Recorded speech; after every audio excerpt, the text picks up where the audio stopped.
Just looking at one of the papers, I can't find the one that has the picture of Starmer alongside. There we go. The FT have them side by side. So Xi Jinping and the Prime Minister. It was an interesting meeting yesterday.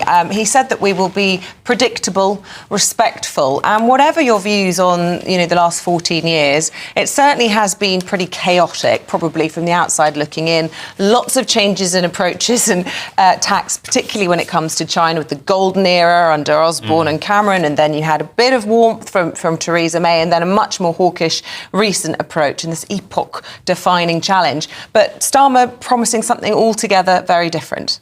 Yes, I mean, you can promise these things. I'm not sure how any politician can ever actually promise that things will be predictable and stable. I quoted Mrs Thatcher and Harold Macmillan, another former Prime Minister, who said, events, dear boy, events, in terms of what ended his premiership and what tends to end all political careers. You just don't know what's going to happen. Are we going to be predictable and calm and all these things if Xi Jinping decides that China is going to invade Taiwan? No, of course not. I think it's a silly thing to say.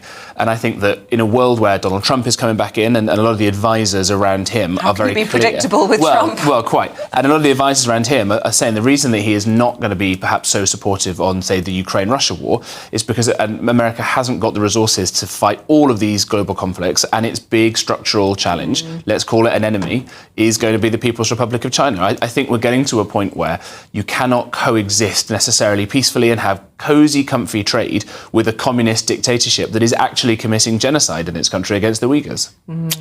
Leave it there, James. Thank you very much indeed for all your comments this morning. Thank you.